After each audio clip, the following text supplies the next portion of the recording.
Com. Hi, everybody. I'm Crystal Haynes. Tonight on Greater Boston, city councilors are floating the idea of guaranteed basic income for some of Boston's poorest residents. So what would that program look like? And how will the city pay for it? Councilor Kendra Laura joins me to discuss. Then a look at the life and legacy of the first woman on the Supreme Court, Justice Sandra Day O'Connor. Two law school professors join me on the trails she blazed and how her decisions impact the court today. Nearly 1 in 5 Boston residents live in poverty. Now, that's according to the latest data from the U.S. Census. And it's why city officials are looking into sending monthly cash payments to residents under a certain income threshold, something known as guaranteed basic income. City councilors heard from experts and officials last week and explored how established guaranteed income programs in other cities and states could work in Boston. What have they done? How have the outcomes fared? Many of the findings are still preliminary, as I mentioned, so we are evaluating what kind of scope is feasible, what would the costs look like based on that, what do different levels of income mean for families? So what is the difference between receiving $600 a month versus receiving $1,000 a month? So how likely is it for the city to implement guaranteed basic income, and what would it look like for the people of Boston? Well, joining me to talk about it is Boston City Councilor Kendra Laura, who sponsored last week's hearing on this issue, along with Jessica Ridge, East Coast Partnership Director for Up Together. That's an organization which advocates for direct payments as a solution to poverty. Welcome to you both. Thank you so much for joining us. Thank you so much, Crystal, for having us. Thanks for having us. So, Councilor Laura, talk to me a little bit about what made you want to bring this up? I mean, other than the obvious factors as the rent is too dang high, right? Among other things. But, in drafting this particular ordinance and program, talk to me about wanting to bring that as a body. Well, I think that, I've often taken a stance that the personal is political. And as somebody who grew up living under the poverty line with a single mother, I think that I'm personally very familiar with the struggles of working class families here in the city of Boston. And when I came into public office, I knew that economic opportunity needed to look like more than first-time home buyers classes, and it needed to look like more than just support for small business owners, that we really needed programming that was going to focus on our most vulnerable and the families that are struggling the most. Right now, the bottom 20% of people in the city of Boston live on just $14,900. And so a guaranteed basic income program has proven across the country and all across the world to really have an impact on lifting those families out of poverty. So talk to me a little bit about that, Jessica, because I understand that Up Together has distributed more than $195 million in cash payments to more than 200,000 people across the country. That's since 2020. So talk to me about the impact of that. Sure, that's correct. Up Together is a national nonprofit, and we've been working in Boston for 13 years specifically, and we have distributed that amount of money, $195 million, over to 200,000 people across the country since 2020. And we've been involved in some of the studies that have happened, evaluating the effects of cash on people's lives. There's numerous studies that are out and about across the country. What they all show is pretty similar, that families spend their money on basic needs, keep the lights on, help pay their rent, as you referenced, Crystal. And they also use it to think about what comes next. So it helps them stabilize enough that they can start thinking about longer term goals, going back to school, thinking about their health, thinking about their children's health. And often they're supporting each other, others in their community who don't have access to the cash. It's pretty clear from study to study. Up Together is actually in Boston, worked on a study called the Trust and Invest Collaborative, a randomized control trial. It finished in May.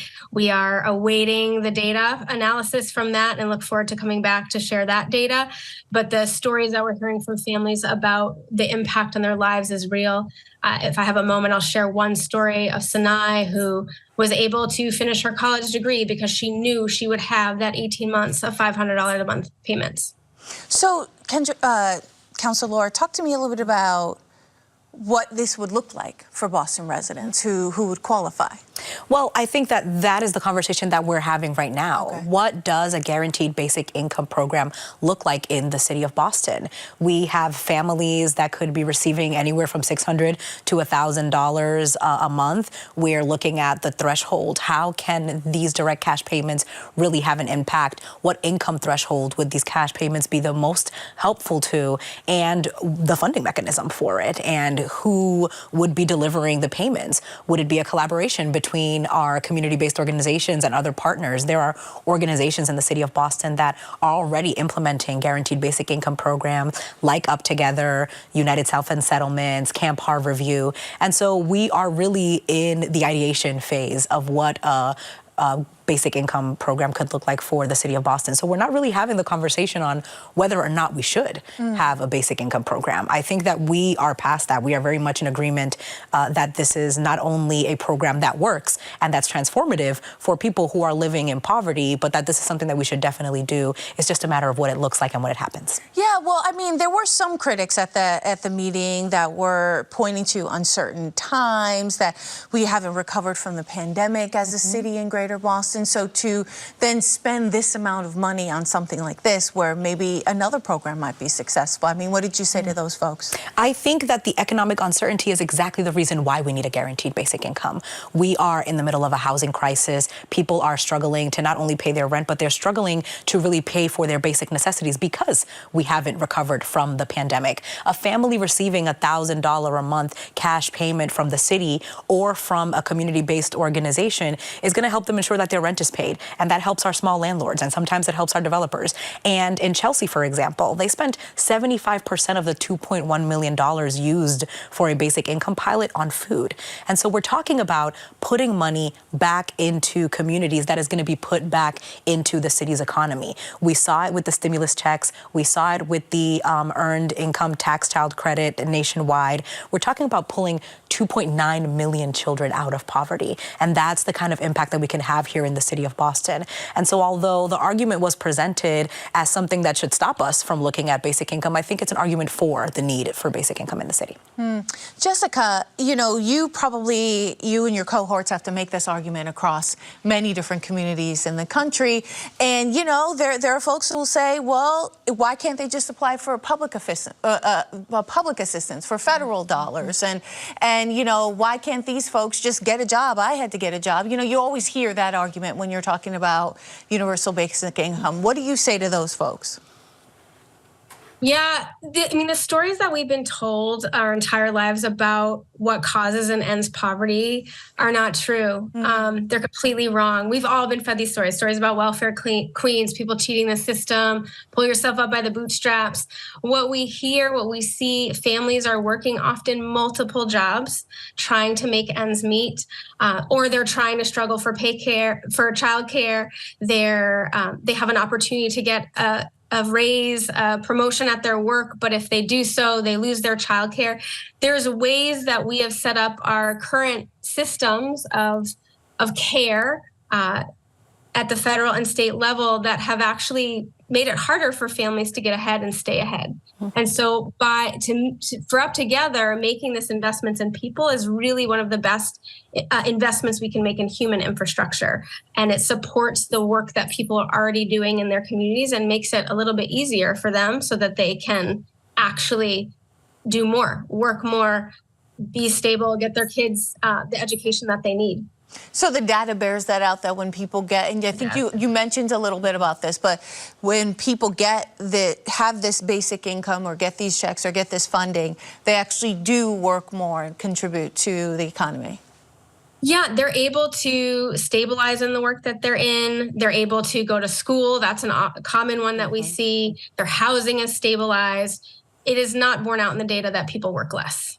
If anything, they work more. And from our research, we looked at both conditional and unconditional basic income programs, both in the country and all across the world. And all of the preliminary data that is available shows the same, that there is not a decrease in the workforce. And I think to just piggyback a little bit of what Jess is mentioning is that when families have an inability to really pull themselves out of poverty, a lot of the times it's a lack of financial resources that's keeping them there. Even a basic income pilot that could last for 2 years could make a difference in a single mother's life, that she says, I know that I have $1,000 coming in every single month. I can work less hours and go get an associate's degree. That now gives her the ability to be able to work a better paying job and helps move her and her family out of poverty. And so we're really talking about that impact, whether it be additional resources to have more childcare, to go back to school, to have more childcare, to work more hours, to say yes to a promotion. There are so many systemic barriers to really pulling yourself out of poverty that can be remedied by giving people direct cash payments. And this is not a new idea. Dr. King said it himself in 1967, right? That the remedy to poverty is going to be the universal basic income. And so now in 2023, we're still having the same conversation, but I think it's an idea and a policy whose time has come. So it wouldn't necessarily be an indefinite basic income kind of idea, but more of like starting over a few years? Well, I think it depends on who you talk to. I think that I am a supporter and see the benefit of a pilot, of starting. I think we've seen success in the city of Cambridge with implementing a pilot, learning, iterating, and now they have over $20 million for basic income based on the hearing that we just had last very week. High test scores among the kids. 100%. Yeah. I think poverty impacts so many. This is when people talk about the cost of this. If I may just backtrack a little bit, we're already paying for poverty. Poverty shown to impact health outcomes, educational outcomes, well-being of our communities. We are paying for it. We are paying for it already. And when we look at basic income, when we look at the ability to really ensure that not only families, but our children, right? The poverty rate in the city of Boston for children is at 27.7%. It is higher than the poverty rate for the entire city. So we're talking about families, but we're also talking about setting our children up to really be able to have their best shot to thrive and to really. And basically, from what it sounds like, it's like we spend the money here, but save the money in other places, in other, crisis supports that happen in the city. Absolutely. I think it's the same argument that we make with healthcare. You invest in prevention and you save money on the other end for treatment. And I think that is one of the things that we see with poverty, is that poverty impacts so many outcomes, socioeconomic outcomes in our cities and in our working class, Black and brown neighborhoods, that we really have an opportunity to invest in prevention right now. So what about the argument about how do we pay for it? Like, do we have the money to pay for something like this? I think the resources are there. I think the resources are there in philanthropic dollars. I think the resources are there with private dollars. And I think that we just need to really get a coalition of people who are interested in really reducing the poverty rate in the city of Boston to get together and have a conversation about where we get those resources from. Boston is an incredibly rich city. And in spite of the fact that our median income is over $70,000 a year, like I mentioned earlier, 20% of our population are living significantly below the poverty line. And that's the federal poverty line. We're not talking about the actual cost of living here in the city of Boston and how many people are struggling to get by. So yes, I think that if we really make a case to the goodwill of our partners, both philanthropic and in the private sector here in the city, we can really get the funds committed to have either a pilot or a permanent basic income program in the city of Boston. Yeah, Jessica, it seems like, $195 million, you're able to find the cash somewhere. The cash can be found. It exists in our city. It's about making this choice. And also by implementing guaranteed basic income, you're also giving choice back to people whose lives have been so affected by policies over time. I'm thinking about Lita in Cambridge from the Cambridge Rise Up pilot that we did, and to your question about the question that often comes up about work. She worried about running out of gas every day to work until this infusion of cash came into her home, and she was able to do a lot of things with that, including get therapy for her kids and reconnect with her community and stabilize at her job because she didn't have to worry about the impact of running out of gas. And so for me, we can invest in people now. We don't need to make the Litas and the Sanais of our city wait while we make some investments in those who are really struggling at the poverty line, at or below the poverty line, while we put together a group of some smartest people in this city to think about this. Philanthropy, private business. We have plenty of community members who have been impacted by direct cash over the last 3 years. Let's get them in a room. This can be figured out. It is being figured out across the country. All right. Well, we're going to have to leave the conversation there. Jessica Ridge and Kendra Lara, thank you so much for your time. Thank you so much. Thank you for the conversation. Yeah. From Arizona cowgirl to Supreme Court justice, we are taking a look back at the life and legacy of Sandra Day O'Connor, the first woman ever named to the United States highest court, who died at the age of 93. She was appointed by President Ronald Reagan back in 1981 after a career of firsts in Arizona politics. And while O'Connor was considered a conservative pick, she became known as almost liberal when the Supreme Court shifted to the right, often becoming the swing vote. Now, that gave her considerable influence over major decisions, and her 24-year tenure was often referred to as the O'Connor Court.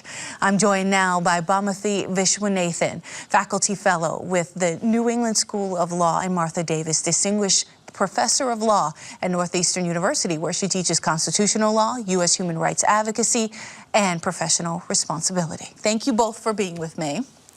So I'm going to start with you first, Bhamati. You know, when you heard this news about Sandra Day O'Connor reflecting on her life and legacy, you know, we were talking a little bit about teaching and things like that. What came to mind for you? Of course, I think every woman thinks, what a trailblazer. I loved her. I respected her. At times, I feared some of her opinions because she didn't always line up with me, but I always respected her so much as a person and as a jurist. She's a role model.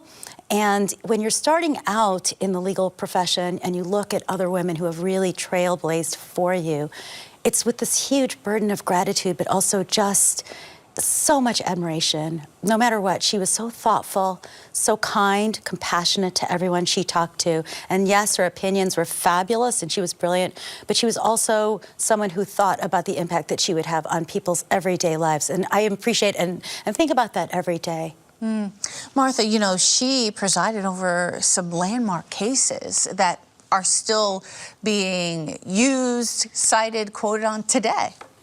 Still being used, sometimes being questioned by the current court. Right. I mean, I think the thing that came to mind for me was just a recognition of how far the court has shifted to the right since she was on the court.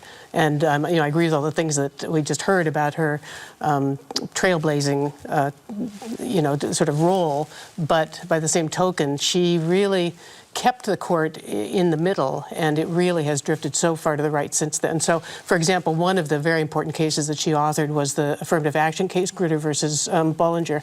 And, you know, the court has now departed from that precedent very recently now. So that was the case that where in her court, in her opinion, she upheld affirmative action by the University of Michigan Law School. And now we know it's been struck down or you know, disallowed at Harvard in the most recent term. It's such an interesting case when you're talking about her appointment. She was considered the conservative pick, but then ended up, as you mentioned, being the one that kept the court in balance. And now we see a very different Supreme Court and what that landscape looks like. That's right. I mean, when she retired, one of the things that I really noted, I was in practice at the time, was the way in which the court moved to the right. Kennedy, who had been kind of pulled over to the middle by her, you know, forming a kind of a group with Souter at some points, you know, no longer had those allies in the middle, and he definitely drifted far to the right along with the rest, and brought the rest of the court along with him.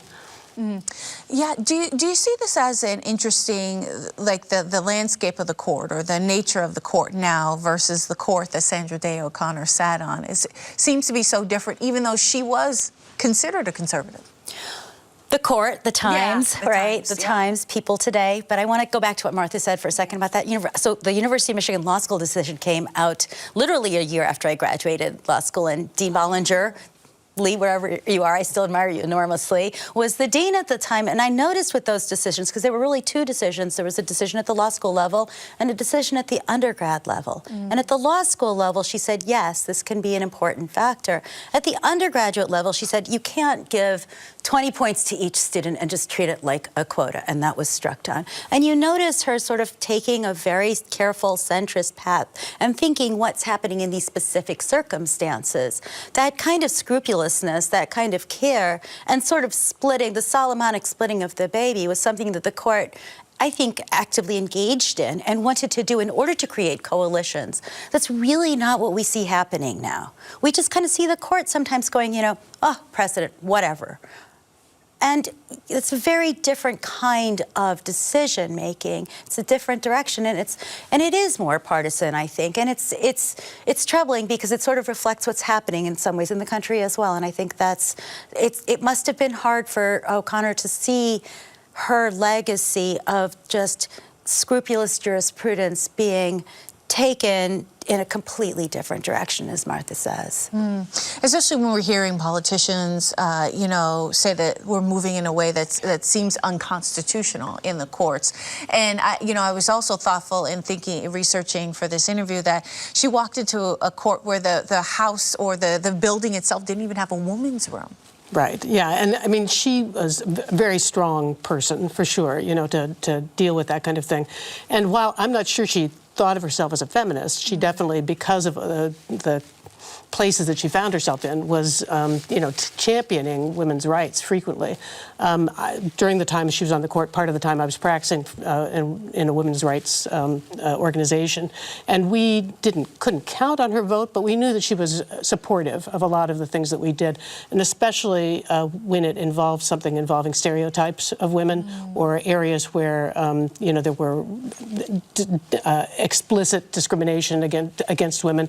She was definitely very sympathetic and empathetic, you know, about that. So, you know, the case for which she's maybe most often cited is and speaking of precedent, is the decision in Planned Parenthood versus Casey, where she and Justice Kennedy and Justice Souter came together in this three-justice opinion that upheld key components of the right to abortion, and in particular, the one part that they of the Pennsylvania law that they struck down was the provision that mandated that a woman go get her husband's permission in order to get the abortion. And she really understood that the kind of exposure that might give women to abuse, to violence against women. Yeah. She herself had been active in the junior league in Arizona when they had taken up violence against women as a particular campaign issue for them. And so this was something she understood as a woman, you know, and she, you know, that showed up in her opinions, even though she was conservative on federalism, she was conservative on many other issues. But on the women's rights side, often she really understood what the issues were, and was, you know, siding with Justice Ginsburg, of course, but siding also bringing Kennedy, bringing Souter, you know, along. So it was a very important voice that she had on the court, especially at the time when she was the only woman. Yeah, I mean, when you look back on her nearly 25 years on the court, abortion, affirmative action, voting rights, religious liberty, gay equality, free speech, all before retiring in 2006. It's incredible. It's incredible. Campaign finance. There's other things you haven't even mentioned. And I'm just going to jump on my hobby horse, which is I do intellectual property law, copyrights and trademarks. Nobody wants us to go down the road of talking about all those cases. But what she really did in those cases was she tried to balance free competition, which she really believed in, right, as the engine of free expression. Copyright is what she called it, right? And on the other side, the rights of individuals in their works, in their creative works. And that's something I care deeply about. I write and talk about it all the time, particularly with respect to women and minorities. BIPOC rights are really an important thing to me personally. But she saw that from the start, that by upholding people's rights in their property, in their work, this is something that will actually benefit all of us, right? And that will reward people for what they do. Now, you know, some people think, well, her emphasis on personal property and private property went too far. That depends on where you fall on the spectrum. But you could see, even in her cases, she would reason it out. She would think about, again, how it landed on people, how it affected people. And I got to agree with you so much, Martha, on Casey, when she talks about spousal consent, why that might be so burdensome for a woman to have to ask her husband, her husband, right? We think of that as outrageous these days, but then it wasn't considered so outrageous. She thinks about how it lands. She didn't quite think as much about how it might land on poor women to have a waiting period or to have to go back for their termination, right? Yeah. And I think that it was easier for her sometimes to see certain sides than other sides, but none of us have perfect vision on these things. Right. And she did her best, and she cared deeply about how will this play out. And she was also somewhat, I think she was humble and said, listen, we need to be very careful about how the scope of our opinions, because you can't tell what's going to happen in the future. She literally said, you don't want to have regrets down the line, and you don't know how things are going to turn out. And I think that's admirable, actually. She was a very careful jurist. Absolutely. Yeah, I think that's right. I mean, thinking about the spousal consent piece, one aspect of that case is that it came up through the Pennsylvania federal court system, and Justice Alito, who was on the court then, the lower court, before he ascended to the Supreme Court, upheld the spousal consent provision. And so that gives you a sense of how the court has changed. That the person who would have upheld that is now writing the Dobbs case. Right. Same thing in the campaign finance reform case. Am I forgetting the name? What's McCain-Feingold, okay, right? Campaign story, right? She just said, look, there's the potential for corruption here with these gigantic campaign finance donations, contributions. And the person who said, no, that's really not a problem. I don't see that problem, Kennedy, who she had to persuade on that opinion, several years later, overruled it and said, there's no potential for corruption here. So you can see, even in her lifetime, but certainly after her lifetime on the court, I mean, this rowing back, this completely, fairly systematically dismantling her legacy on the court and many of the things that she held most dear. And someone asked her, how do you feel about this? And she was awesome. She said, how would you feel? Yeah. Right? And, she said, of course I'm disappointed. Yeah. Right? But, you move on. And she was very much a pragmatist. Right. And she knew that, things change. And we still, as law professors, I think, hope and believe that things will change as well.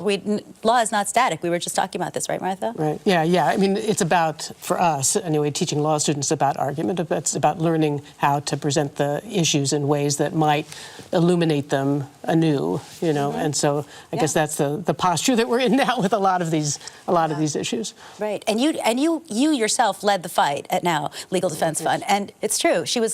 Martha Davis here is one of the leaders for women's rights in the world. And you know what it's like right now, sort of looking at what we're facing, but you don't put down your sword. You just say, listen, students, sometimes I say to them, like, I'm tired, you take up the sword now. It's your turn, young people, go for it, right? But that is why, precisely why I'm teaching you, because you are going to lead the way. Things are not static in the law. Yeah, certainly an extraordinary legacy. Bhamati Viswanathan, thank you so much for being with us, and Martha Davis as well. Thank you so much. Thank you. All right, everybody. Well, that's it for tonight, but do come back tomorrow. I'll talk to the journalists behind a new Frontline documentary on what police did and did not do during the school shooting in Uvalde, Texas. Plus, a look at the renewed efforts to solve the 1998 murder of Dorchester's Rita Hester, whose case inspired the National Transgender Day of Remembrance. That and more tomorrow at 7. I'm Crystal Haynes. Thank you so much for watching. Good night.